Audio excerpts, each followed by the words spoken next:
But the big thing is Ukraine's out of money and they're out of Mm. weapons. They desperately need the new investment from the USA. And that's, $60 billion is what the president's asked for. Israel is really looking forward to its investment, and the people in Palestine need that humanitarian assistance. All three of them right now are hinging on whether or not we can get agreement on border control. Yeah, Basically, the right. Senate Republicans have said without significant change in the border laws, it's just toughening up the border, they won't move forward. They've turned down all the Biden requests for more money for border guards, for judges to process asylum applications. I'm hoping that Senator Chris Murphy, a Democrat from Connecticut, who's leading the charge on our side, will be able to come up with a Hmm. good compromise, and we can get that done this coming week. Well, boy, Otherwise, now that would be a otherwise, piece of it's a news, really Congressman. dangerous thing in terms of handing Ukraine back to Putin.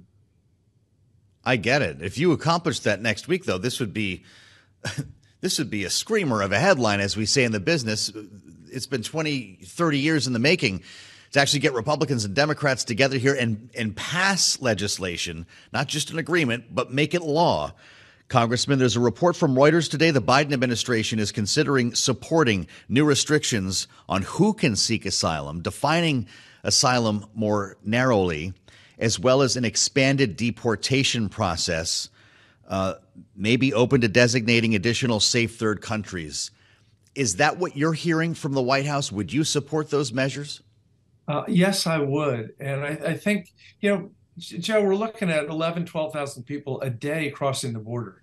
And these aren't folks swimming across the Rio Grande. They're walking across the bridge from Juarez to El Paso and turning themselves in and claiming Hmm. asylum. And we have, a very generous asylum system. Because we can't process them, it's 2, 3, 4 years to get a hearing. We release them into the countryside, the so-called, Right. humanitarian parole. And then we end up with ever more people without papers in the U.S. who can't work in the normal economy.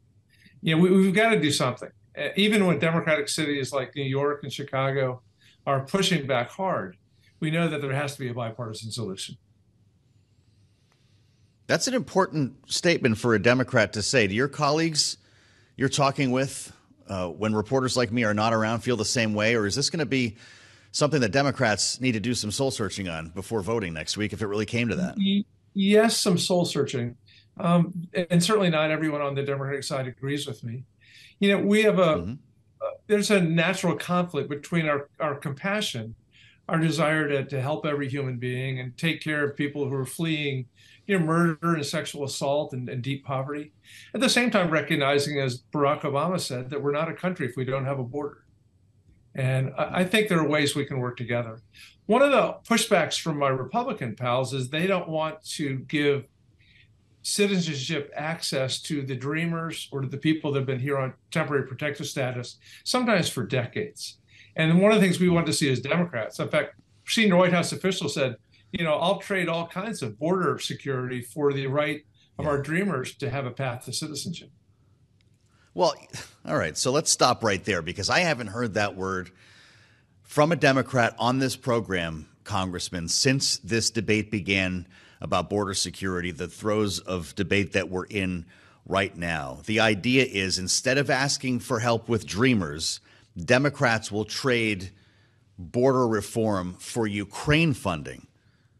What about dreamers? My goodness, they're old enough to have kids themselves now. Oh, I think, yeah, a lot of them now. There are many in my district in Northern Virginia, and they're the heart of our economy. They're all valedictorians of their high school classes. They're doing really well in our Virginia colleges and universities. But you're right; some of them are getting to be into their 30s with families of their own, and still don't feel like they can be American citizens. No green cards. Hmm.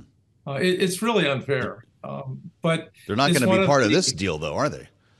Well, I wish they were. I'm not a senator, so I'm not part of those conversations. But I'm certainly hoping that people like Chris Murphy are asking that as our part of the deal.